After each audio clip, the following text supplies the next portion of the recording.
মানুষরা কেউ প্রয়োজনের বাইরে না। আমাদের যখন যেটা প্রয়োজন হয় আমরা কিন্তু সেটাই খুঁজে নিই আর বাকিগুলোতে বিরক্ত হই। সো হ্যালো এভরিওয়ান, আসসালামু আলাইকুম। সবাইকে আমার পেজে স্বাগত জানাচ্ছি। আশা করি শেষ পর্যন্ত থাকবেন।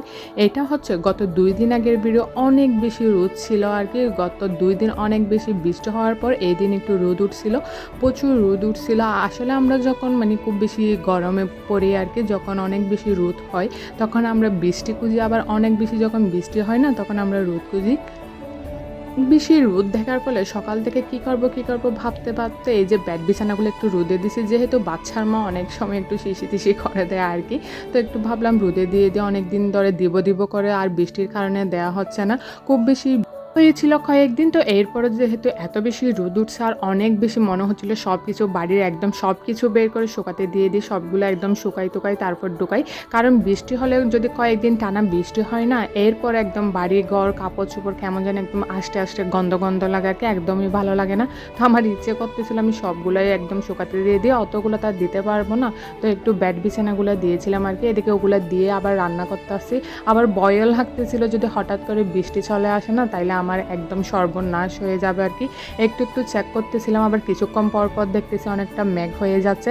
তো আমি শুধু প্রার্থনা করতেছিলাম কোনো রকম যদি আমার বেডটা শুকায়, একটু ভালো মতো রোদ লাগে, তারপর একটু বৃষ্টি আসুক আর কি।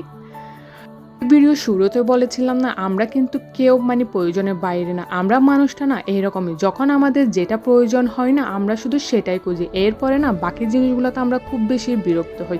এই যে দেখুন, যখন ওয়েদার অনেক বেশি খারাপ হয় না, যখন কয়েকদিন টানা বৃষ্টি হয়, তখন আমরা খুব বেশি কিন্তু বিরক্ত হয়ে যাই। বিশেষ করে বাচ্চার মারা কাপড় শুকাইতে পায় না, ভারী ঘর কাপড়ে একদম ভরে থাকে। এটার জন্য যদি বলি যে ২-১ দিন যদি আবার রোদ উঠতো না, সবগুলো একটু শুকাই নিতাম, এরকম বৃষ্টি কেউ দেয় এরকম।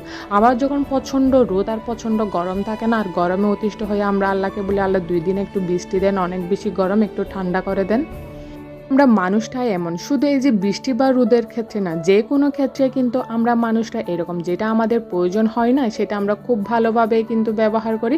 আবার যখন আমাদের প্রয়োজন শেষ হয়ে যায় না, এটা আমরা একদম ছুঁড়ে ফেলে দিই, বিরক্ত হয়ে যায়। আসলে মানুষগুলো এরকম কেন বুঝি না, কোনো কিছুই সহজেই মেনে নিতে পারে না। বিশেষ করে আমরা বাঙালি না খুব বেশি অদ্ভুত, যেটা আমাদের খুব বেশি প্রয়োজন হয় সেটা একদম আমরা আষ্টে পৃষ্ঠে ধরে রাখবো, তখন ওটা অনেক বেশি আমরা সুনাম করব আর কি। আবার যখন আমাদের প্রয়োজন শেষ হয়ে যাবে না, তখন ওটা দুর্নামের ভাগীদার হয়ে যায়। কি এক অবস্থা!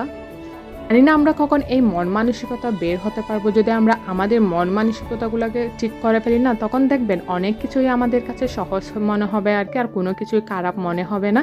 এদিকে আমি রান্নার আগে কিন্তু কিছু পিঠা বানাইছিলাম। পিঠা না, অবশ্য আমরা এগুলো পেন কেক বলি আর কি। কেক যেভাবে বানাই ওভাবেই কিন্তু বানাইছিলাম। এরপরে শিরা বানিয়ে ওখানে কিন্তু দিব, তখন এগুলো ফুলে কিন্তু একদম ডাবল হয়ে যায়, খাইতে কিন্তু ভালো লাগে। বেশ খানিকটা আমি বানিয়ে নিয়েছিলাম, এখানে তাড়াহুড়া করতে গিয়ে কয়েকটা একটু বেশি ধাক লেগে গিয়েছিল। এদিকে আমি একটা কেকও বানাইছিলাম, এটা অবশ্য কয়েকদিন আগের ভিডিও, আমার ছেলের জন্মদিন ছিল। তো কেকটাও ঠিক মতো হয় নাই। তো আজকে এই পর্যন্ত, সবাই অনেক বেশি ভালো থাকবেন। আসসালামু আলাইকুম।